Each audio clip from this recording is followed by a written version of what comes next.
गाड़ोली गांव से कह के जाता हूं कि भाई नरवीर सिंह को अपना गोद ले लो और कोई काम रह जाए तो लोग कहते हैं यार नरवीर क्या कह के गया था। हमने सारी जिंदगी चुनाव लड़ा, जिंदगी रही तो चुनाव लड़ते रहेंगे, लेकिन गाड़ोली का कोई उल्हाड़ा नहीं आने दूंगा। एक बच्चा भी आएगा तो उसका भी काम करने की कोशिश करूंगा।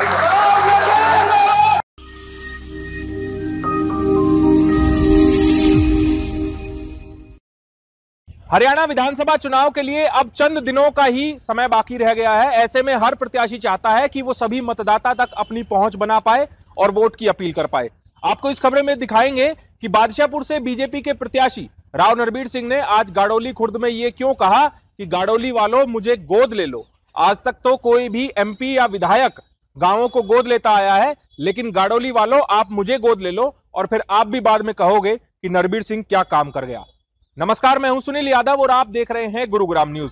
तमाम प्रत्याशी अपनी जनता के बीच जा रहे हैं, वोट की अपील कर रहे हैं, तरह तरह के वादे कर रहे हैं, लेकिन बादशाहपुर विधानसभा से बीजेपी के प्रत्याशी राव नरबीर सिंह आज गाड़ोली खुर्द में जब एक जनसभा के लिए पहुंचे तो वहां पर उन्होंने गाड़ोली वालों से कहा कि गाड़ोली वालों आप मुझे गोद ले लीजिए और फिर आप भी सोचोगे कि आखिरकार राव नरबीर ये कैसा काम कर गया कि आज तक कोई विधायक या मंत्री जब भी आया तो उसने ऐसा विकास कार्य नहीं कराया।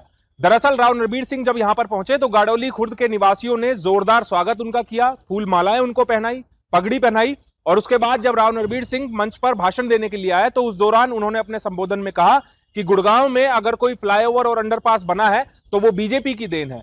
जब साल 2014 से 2019 के बीच राव नरबीर सिंह इस इलाके से विधायक रहे, मंत्री रहे, तो उन्होंने 5 साल में जो कार्य करा सकते थे वो सभी कार्य कराए। गुड़गांव में जितने फ्लाईओवर अंडरपास बने हैं वो सब बीजेपी की देन है, चाहे सोना रोड एलिवेटेड फ्लाईओवर हो, द्वारका एक्सप्रेसवे हो या फिर राजीव चौक से लेकर इफ्को चौक तक जितने भी अंडरपास बने हैं वो बीजेपी राज में बने हैं और राव नरबीर सिंह की वो देन है। राव नरबीर सिंह का कहना है कि साल 2019 के बाद उनको टिकट मिली नहीं, इसी वजह से वो सत्ता में नहीं आ पाए, लेकिन इस बार जनता ने अगर उनको जिताया तो वो इतने विकास कार्य करेंगे कि लोग भी याद रखेंगे कि कोई मंत्री बना था जिसने 5 साल में इतने ज्यादा विकास के कार्य कराए हैं। आइए आपको सुनवाते हैं राव नरबीर सिंह का क्या कहना है। जो गुड़गांव जिला हरियाणा के खजाने में सबसे ज्यादा पैसा देता है, यूनिवर्सिटी हमने बनाई, मेडिकल कॉलेज हमने बनाया, गुड़गांव में कई कॉलेज हमने बनाए, दुनिया का सबसे महंगा रोड द्वारका एक्सप्रेस से हमने बनाया, बादशाहपुर एलिवेटेड हमने बनाया, हीरोंडा चौक, राजीव चौक, इफ्को चौक, सिग्नेचर टावर, महाराणा प्रताप, अतुल कटारिया चौक, ये सब भारतीय जनता पार्टी की देन है। सारे रेलवे के ऊपर फ्लाईओवर बनाए और साथियों 5 साल में एक सरकार कितने काम कर सकती है।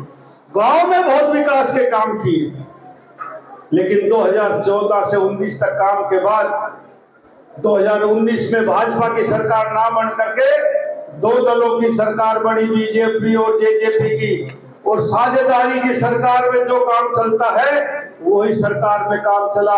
साझेदारी में यदि आप बिजनेस करेंगे तो 2 पार्टनर होते हैं, दोनों में भी आपस में मनमुटाव हो जाता है।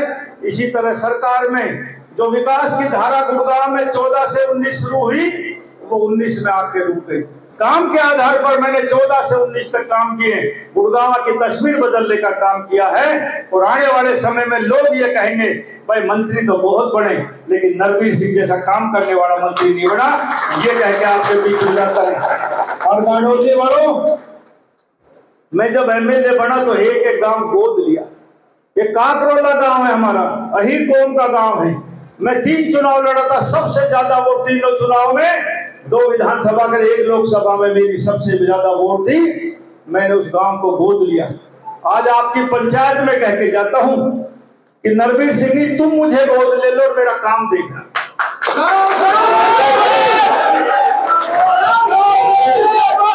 मैं गाड़ोली गांव से कह के जाता हूं कि भाई नरबीर सिंह को अपना गोद ले लो और कोई काम रह जाए तो लोग कहते हैं यार नरबीर क्या कह के गया था। हमने सारी जिंदगी चुनाव लड़ा, जिंदगी रही तो चुनाव लड़ते रहेंगे, लेकिन गाड़ोली का कोई उल्हाड़ा नहीं आने दूंगा। एक बच्चा भी आएगा तो उसका भी काम करने की कोशिश करूंगा।